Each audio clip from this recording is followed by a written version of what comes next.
नमस्कार, आप देख रहे हैं स्वदेश न्यूज़ चैनल और आपके साथ मैं हूं सुनील दत्त तिवारी। इन दिनों भारतीय पुरातत्व, भारतीय संस्कृति, भारतीय साहित्य, भारतीय गौरव, इसके उत्थान और संवर्धन का जो काम है वो पूरे देश में चल रहा है और मध्य प्रदेश भी उससे अछूता नहीं है। विषय इसलिए महत्वपूर्ण हो जाता है क्योंकि मध्य प्रदेश वो मध्य का वो देश का दिल है जहाँ से संस्कृति के साथ संस्कार भी जन्म देते हैं और इन्हीं संस्कारों के पुनरुत्थान का काम मोहन यादव की सरकार कर रही है।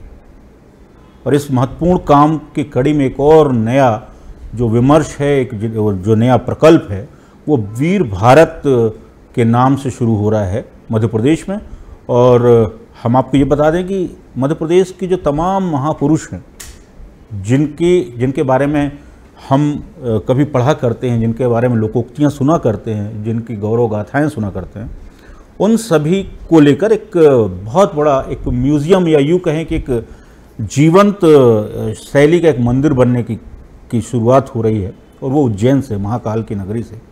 और उस पूरी प्रक्रिया में के जो सूत्रधार हैं वो डॉक्टर मोहन यादव तो हैं ही मध्य प्रदेश के मुख्यमंत्री, लेकिन उस पूरी उनकी कल्पना को जो साकार करने की जिम्मेदारी है, ऐसे शख्स के साथ हम आज आप चर्चा करेंगे। हमारे साथ हैं वीर भारत के आजीवन न्यासी श्रीराम तिवारी जी। सर, बहुत स्वागत है आपका। आप न्यासी सचिव हैं वीर भारत संस्थान के। ये परिकल्पना कैसी और इसके पीछे का मूल क्या? देखिए, एक तो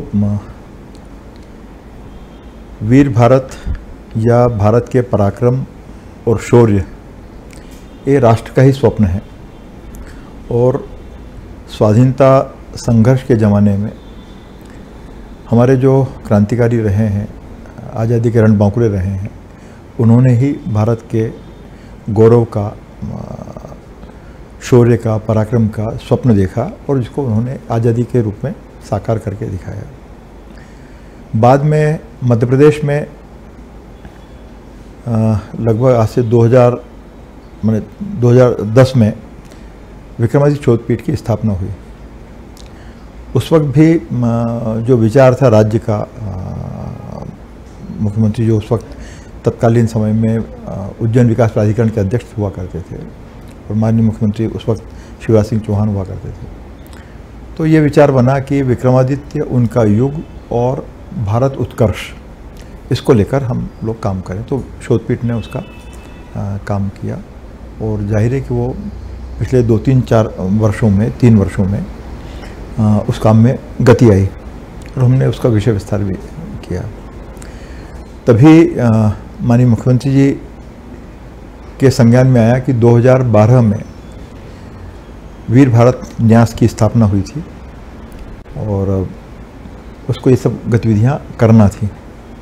लेकिन अब जो भी संयोग रहे कि वो वीर भारत न्यास उस तरह से इस तरह से सक्रिय नहीं हो पाया जैसा कि होना था। जमीन का जो पहचान कर ली गई थी भोपाल में और उज्जैन में भी तैयारी चल रही थी।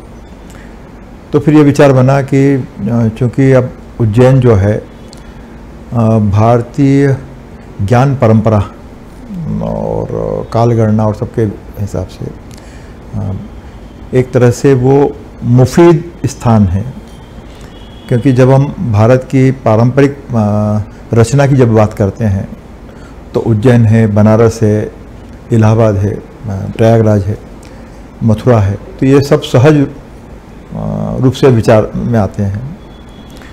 तो फिर ये विचार बना कि भाई उज्जैन में इसको हमको करना चाहिए। तो ये माननीय मुख्यमंत्री जी ने उसकी चिंता की और उज्जैन की जो आइकनिक भवन है, महल है, कोठी पैलेस, जो लगभग 1886-87 में तैयार हुआ, जीवाजीराव सिंधिया ने उसको विचार को अमली जामा पहनाया और फिर बाद में उनके देहावसान के बाद ब्रिटिश काउंसिल, रीजेंसी काउंसिल ने उसको पूरा किया। तो वो भवन बन के तैयार हुआ, लेकिन उसके कोई बहुत ज़्यादा सदुपयोग नहीं हो पाया, क्योंकि उसके ठीक बाद सिंधियाज ने ग्वालियर को अपनी राजधानी बनाया। तो वो भवन जो है एक तरह से उपेक्षित सा रहा। बाद में उसमें प्रशासनिक कार्यालय लगते रहे, लेकिन जैसी साज संवार होना चाहिए थी वैसी नहीं हुई। तो अब ये मौका है कि हम उस भवन को संरक्षित भी करें और उसमें भारत की जो गौरव गाथा है तो उसके आराधक बन के हम उसको लोक समाज के सामने लेके आए हैं। तो ये हमारा प्रयास है। जी निश्चित रूप से, जो भरा नहीं है भावों से जिसमें बहती रसधार नहीं, वो हृदय नहीं है पत्थर है जिसमें स्वदेश का प्यार नहीं। ये जो परंपरा है भारतीय प्राचीन गौरव को आगे बढ़ाने की, जिसका बीड़ा, और आपको तो बहुत सारे महत्वपूर्ण जिम्मेदारियां मिली, विक्रम शोध पीठ की भी आप बहुत दिनों से उस पर काम कर रहे हैं। श्री राम तिवारी जी, ऐसे विषयों में जब सांस्कृतिक गौरव के उत्थान की बात होती है तो अब अपने आप को जुड़कर कैसा महसूस करते हैं?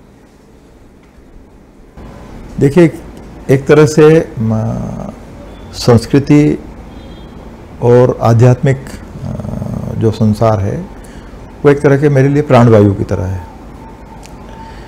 मतलब अपने जीवन में बहुत सारे काम मैंने किए, पत्रकारिता में भी रहा, नौकरी भी की, सरकार में भी रहा, लेकिन जो आनंद मुझे संस्कृति में काम करने को मिलता है तो उसमें मैं खुद व्यक्तिगत रूप से स्वस्थ रहता हूँ और मज़े में रहता हूँ। और ये चूँकि दिल का काम है, मन का काम है, तो इसमें और दुर्भाग्य से हम माने शायद भारत जो है, भारतवर्ष जो है, वो दुनिया का सबसे प्राचीन देश राष्ट्र माना जाना चाहिए, जिसका इतना प्राचीनतम इतिहास है जितना और किसी का भी नहीं है। जैसे हम सारी दुनिया मानती है कि ऋग्वेद जो है वो लगभग पहली किताब की तरह है या ग्रंथ है, लेकिन भारत में वेद के पहले, वैदिक दौर के पहले भी संसार था। तो वीर भारत न्यास में जो हमारा जो संकल्प है या जो विचार उच्च स्तर पे किया गया कि पूर्व वैदिक समय, वैदिक काल, उत्तर वैदिक काल, फिर रामायण है, महाभारत है, फिर उसके बाद उसके आसपास के जो समय है विक्रमादित्य का है, चंद्रगुप्त मौर्य का है, चोल, पल्लव और देश में जिन्होंने, और उसके बाद फिर भोजराज हैं, भक्ति काल है, और फिर स्वाधीनता संग्राम का दौर है। तो इस सारे दौर में जो लोग रहे हैं, जो समाज रहे हैं, और कई बार वो अपने अपने कारणों से वो विलुप्त भी हो गए। बहुत सारी जातियां हैं जिन्होंने बड़ा काम किया। जैसे अभी हम लोगों ने वीर भारत न्यास की तरफ से ही YouTube चैनल शुरू किया है, तो उसमें 2 सीरीज़ हमने शुरू की है। एक पूर्वज श्री राम के, तो एक भारतवर्ष के जो तमाम वंश हुए हैं या वंश परंपरा रही है, उसमें शायद श्री राम जी की जो परंपरा, वंश परंपरा जो है पूर्वजों की और बाद में उत्तराधिकारियों की, वो शायद सबसे सुदीर्घ परंपरा है। ब्रह्मा से शुरू होता है, इक्ष्वाकु भी हैं, मानधाता भी हैं, दशरथ भी हैं, भगीरथ भी हैं, सगर भी हैं, और बहुत सारे लोग हैं। तो वहाँ से लेकर श्री राम तक, तो उन्होंने समाज को, तत्कालीन जो भारतवर्ष है उसको कैसे बदला है। गंगा अवतरण के साथ भी जैसे भगीरथ का संबंध रहा है, तो इक्ष्वाकु का भी संबंध रहा है। तो ऐसे तमाम लोग, और जिनके बारे में हमको माहिती नहीं, जानकारी आज हम अपने पढ़ाई लिखाई के कारण या जो भी हमारा पश्चिमी विचारों के दबाव के कारण हम अपनी चीज़ों, परंपरा को भूल गए। तो वो हमने शुरू किया है। और ठीक इसी तरह से युग युगीन भारतवंशी, माने जो बेसिक जो उसकी थीम है कि ट्राइब्स इन एंशिएंट इंडिया।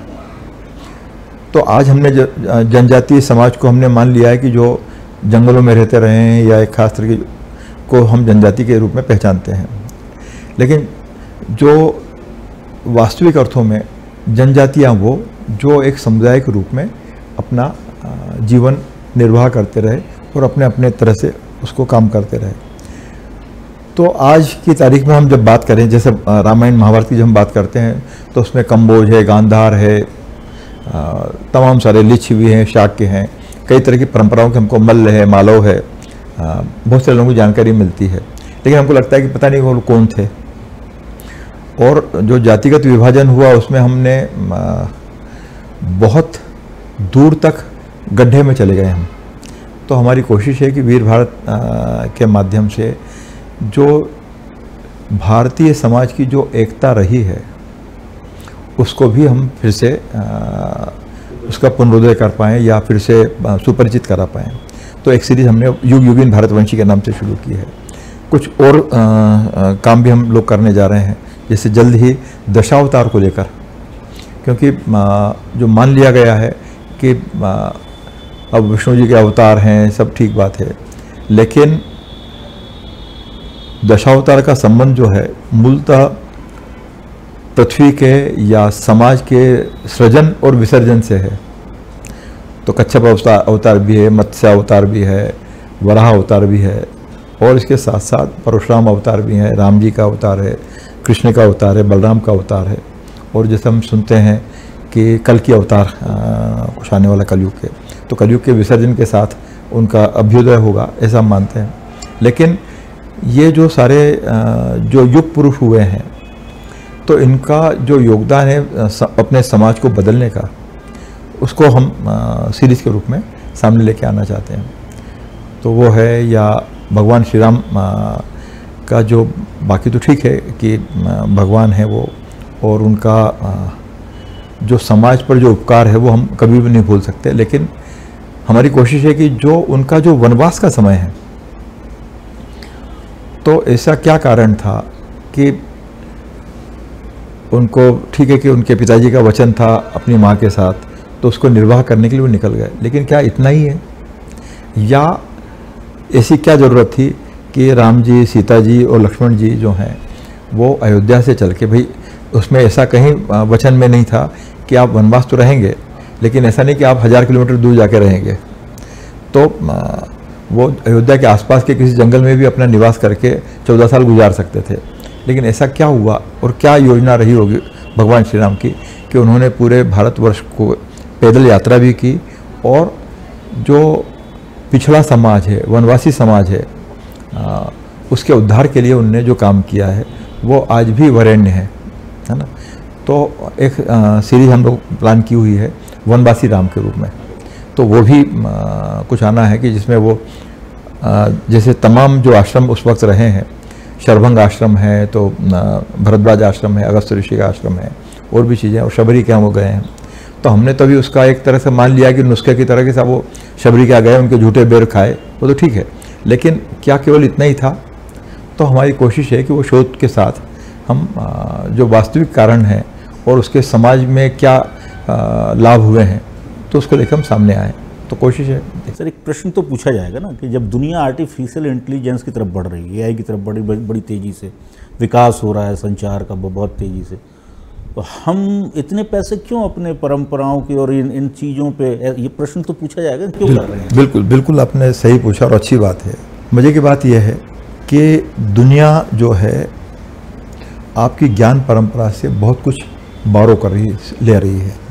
हमको ही पता नहीं मूर्खों की तरह कि हमारे पास क्या है। जैसे हम वेद की बात जब हम करते हैं तो वेद में क्या नहीं है। जैसे अभी ऐत्रेय उपनिषद को मैं देख रहा था, तो ऐत्रेय महिदास ने उसको रचा।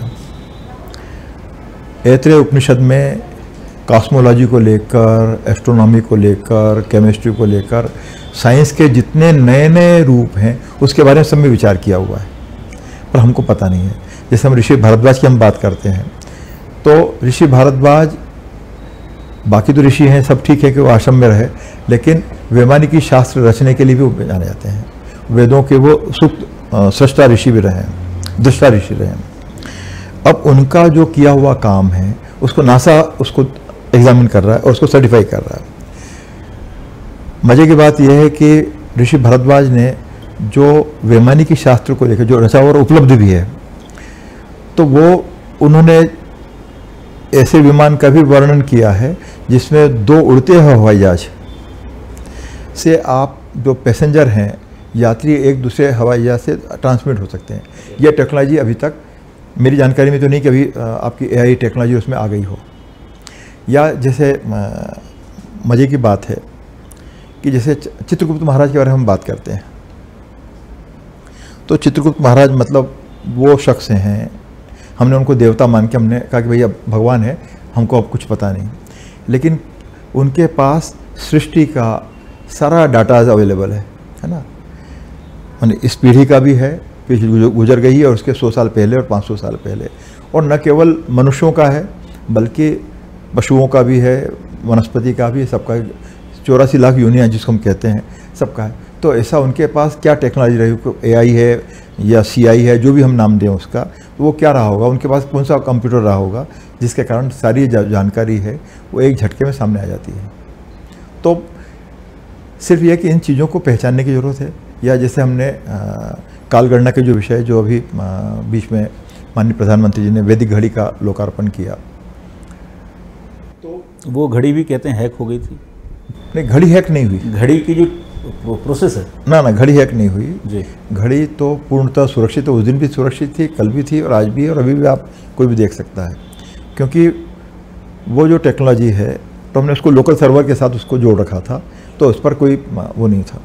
हम ऐप डेवलप कर रहे हैं, वो तो कर ही रहे हैं, और थोड़े दिन में अब चूँकि आचार संहिता का समय आ गया तो इसलिए हम थोड़े रुके हुए हैं, लेकिन वो थोड़े दिन में सामने आ जाएगा।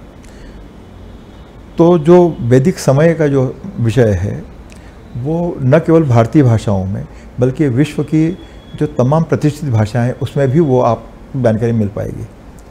तो उसको जिस ऐप पर हम लोग काम कर रहे थे, तो उसमें जो सो कॉल्ड साइबर अटैक है, मैं ज़्यादा उस बारे में समझता नहीं हूँ, लेकिन हमारे काम की स्पीड थोड़ी धीमी हो गई कुछ घंटे के लिए, और हमारे जो डाटाज हैं वो थोड़ी देर के लिए इनविजिबल हुए, दैट्स ऑल। लेकिन रात को 11 बजे हमको पता चला, 6 तारीख 7 तारीख की जो दरमियानी रात थी, और 7 तारीख की रात को आते आते हम उसको रिपेयर कर चुके थे। लेकिन जो वैदिक घड़ी जो इंस्टॉल्ड है, जिसको माननीय प्रधानमंत्री ने किया, वो पूर्णतः सुरक्षित कल भी थी, आज भी है और कल भी रहेगी, और ये भी सामने आएगा। और अभी जो हमारी जो कोशिश है, माननीय मुख्यमंत्री जी उसके उस दृष्टि के पीछे हैं और उसके समर्थन में है, और माननीय प्रधानमंत्री भी हैं कि ये जो घड़ी है अब इसका विस्तार और भी होने जाना है। तो जैसे जितने ज्योतिर्लिंग है भारतवर्ष में वहाँ भी ये स्थापित होगी, जितने मंदिर हैं वहाँ भी, क्योंकि हम अपने सारे जो शुभ कार्यों के मंगल कार्यों का निर्धारण हम अंत में वैदिक पंचांग उसके आधार पर करते हैं, तो वो उपलब्ध रहेगा तो हमको दिन दिन जीवन में उससे परिचय भी रहेगा, सुपरिचय रहेगा, और हम कुछ कोशिश कर सकते हैं कि वो उसके मुहूर्त और उसके घड़ी के हिसाब से अपने जीवन के कार्यक्रम निर्धारण कर सकें। तो वो भी चल रहा है। और लेकिन अब जैसे अब साइबर अटैक क्यों हुआ होगा, मुझे नहीं मालूम कि क्यों हुआ, लेकिन 2 चीज़ें हम विचार कर सकते हैं कि हम ऐसा कोई कमर्शियल काम नहीं कर रहे, कोई कंपनी नहीं चला रहे जिसके कारण किसी को व्यावसायिक नुकसान हो रहा हो, तो व्यावसायिक प्रतिस्पर्धा हमारी किसी से नहीं है। फिर क्यों हुआ होगा, तो या तो किसी ने सहज किया, चलो भाई आजकल बहुत सारे इस तरह के चलते रहते हैं, तो शायद वो होगा, या ये कि जिस विचार को लेकर हम चल रहे हैं, भारतीय काल परंपरा के विचार को लेकर, भारतीय ज्ञान परंपरा के विचार को लेकर, उससे हो सकता है कि किसी को तकलीफ हो।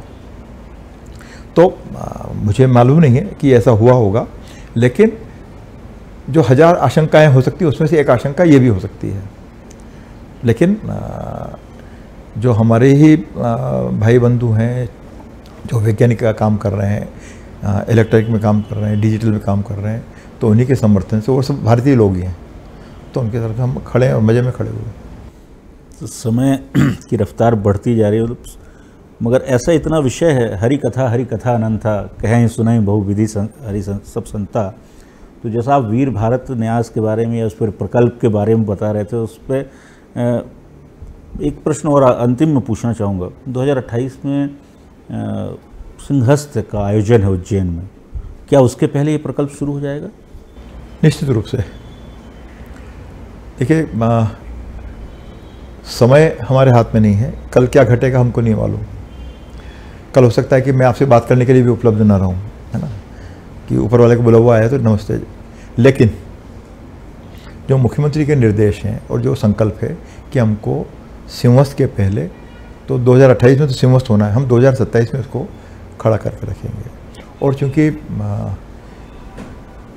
15, 20, 25 हज़ार, 50 हज़ार साल के इतिहास को समेटना, संग्रहालय के रूप में समेटना, वो हमारे सामने बहुत बड़ा चैलेंज है। लेकिन कोशिश होगी कि हम कुछ न कुछ अच्छा प्रकल्प समाज के सामने ला सकें। एक पुराना गाना है, कल और आएंगे नगमों से दिल की कलियां चुनने वाले, मुझसे बेहतर कहने वाले, तुमसे बेहतर सुनने वाले। लेकिन यदि कोई बेहतर सुना रहा है इस मध्य प्रदेश में, तो वो संस्कृति और आध्यात्म को लेकर सुनाई दे रही आवाज़ मध्य प्रदेश के मुख्यमंत्री मोहन यादव की तरफ से, और जो वीर भारत ट्रस्ट के 89 सचिव हैं और लगभग जो बहुत सारे प्रदेश की संस्कृति के उत्थान में बहुत सारी योजनाओं पर काम कर रहे हैं, श्री राम तिवारी जी से अभी हमने आपकी मुलाकात कराई। इतने छोटे से वक्त में वीर भारत को समझ पाना बहुत ही मुश्किल है। प्रयास करेंगे अगली बार फिर जब ये मूर्त रूप लेने की शुरुआत करे तो आपको एक बार फिर ले चलेंगे हम वीर भारत तक। समय की कमी, सर आप आए स्वदेश न्यूज़ में और आपने वीर भारत के बारे में जानकारी दी, आपका बहुत बहुत धन्यवाद। तो अब मुझे दीजिए इजाज़त और देखते रहिए स्वदेश न्यूज़, क्योंकि सबसे पहले देश।